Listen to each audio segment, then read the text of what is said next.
Urakaza neza mu kiganiro ibanga ry'ibyishimo birambye. Niba ari ubwa mbere usuye uru rubuga, urasabwe gukanda subscribe kugira ngo utazajya ucikwa n'ibiganiro bifasha abantu bose b'ingeri zose bizajya binyura kuri uru rubuga. Ni hasi gato kandi subscribe. Uyu munsi mu kiganiro cyacu ibanga ry'ibyishimo birambye turibuza kuganira ku ijambo ryitwa kwihangana. Ijambo kwihangana riri mu rya mbere rituma ushobora kuba wagira ibyishimo mu buzima. Abahanga mu gusesengura amagambo bavuga ko iyi nshinga isobanura kuguma ahantu aho guhunga, guhangana cyangwa gushikama. Gusa nanone kwihangana bishobora gusobanurwa mu buryo bubiri. Ubwa mbere ni igihe umwe muri mwe ateye hejuru undi agaceceka agaca bugufi. Ubundi buryo naho wihanganira ikintu utazi igihe kizarangirira ariko ufite ibyiringiro by'uko kizavaho. Niyo mpamvu iyo umuntu uzi kwihangana akosherejwe cyangwa ahohotewe cyangwa ashotowe adatakaza icyizere, ahubwo yumva ko icyo kibazo kizakemuka akongera kubana amahoro n'uwo bafitanye ikibazo.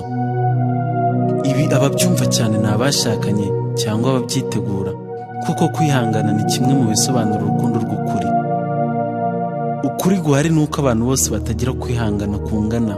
Birashoboka ko umugore wawe cyangwa umugabo wawe, umwana wawe cyangwa ababyeyi bawe batamenya kwihangana nkawe. Uko tugenda dukura niko abatubabaza bagenda barushaho kuba benshi. Abakuvuga, abagusebya, abakwanga, abaguhemukira, mu rugo ntibigende neza, mu burwayi, kubura abo dukunda, kubura akazi n'ibindi nk'ibyo.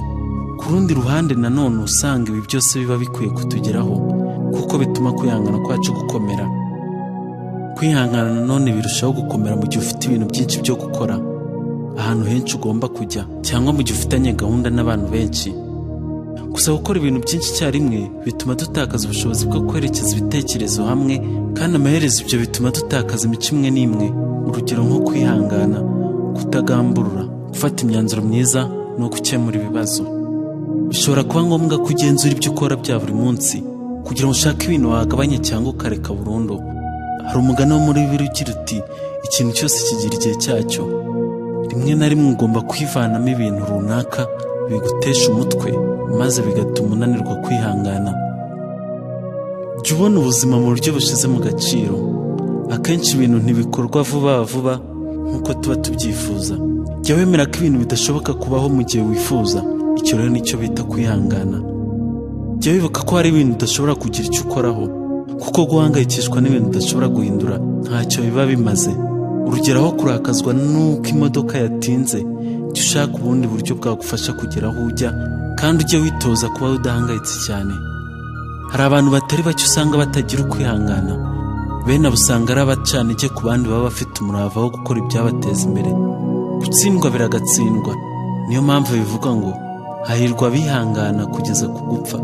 Bisobanura ngo umuntu agomba kwihangana kugeza ashizemo umwuka, kuko ari bwo ahabwa ingororano ye.